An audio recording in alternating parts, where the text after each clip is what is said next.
Hello दोस्तों, स्वागत है आपका आज पॉलिटिकल साइंस के इस दूसरे वीडियो में।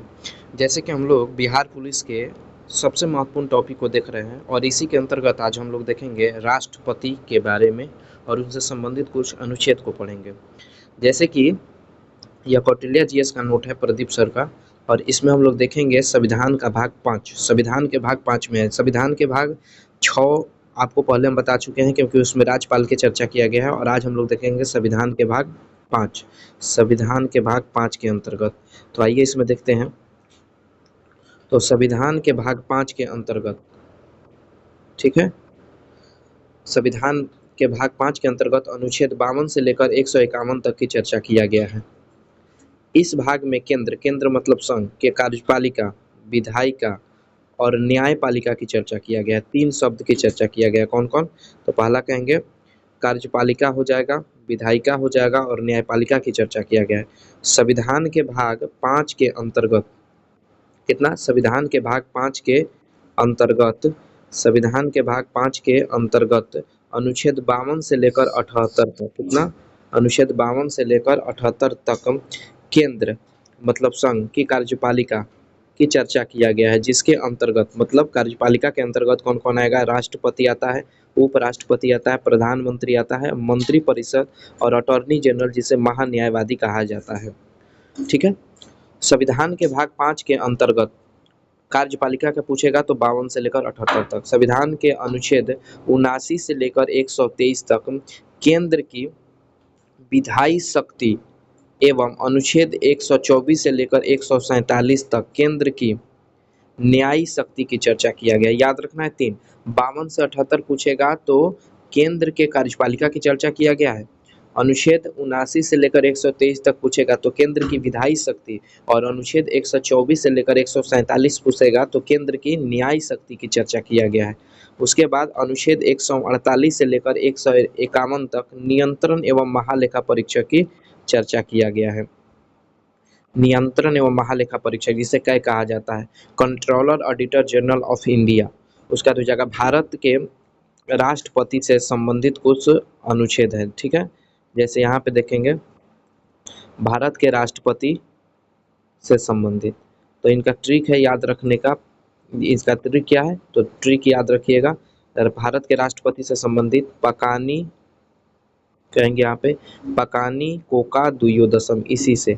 और पूछ दे कि भारत के राष्ट्रपति से संबंधित अनुच्छेद कहाँ से, तो कहेंगे 52 से लेकर और 61 तक में है। 52 से लेकर कितना?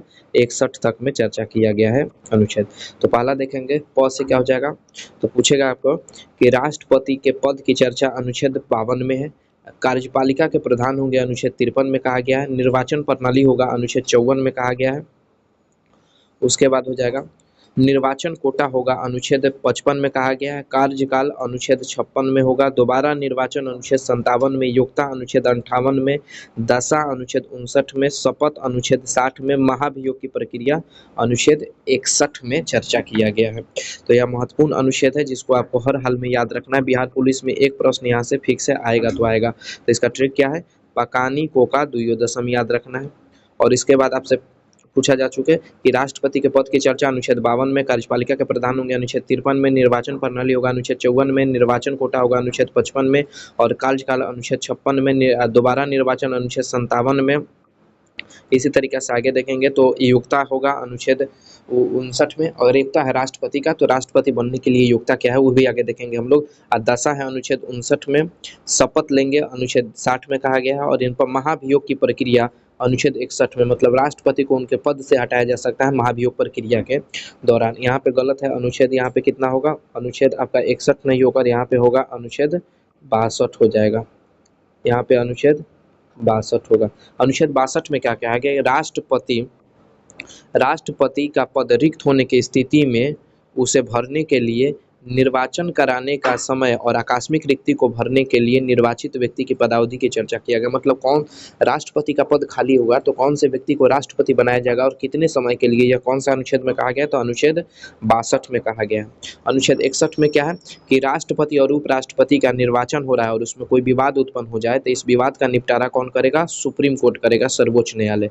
अनुच्छेद 72 में राष्ट्रपति के क्षमादान शक्ति है और अनुच्छेद 73 में संघ के कार्यपालिका का विस्तार राष्ट्रपति करते हैं, यह सब कहा गया है।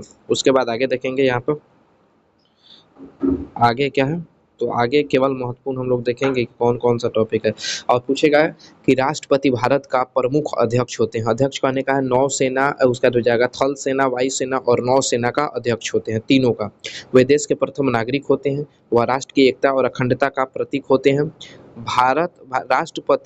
राष्ट्रपति भारत के कार्यपालिका के प्रधान होते हैं, किंतु इसका पूछ दे कि वास्तविक प्रधान कौन होता है, तो वास्तविक प्रधान होता है प्रधानमंत्री।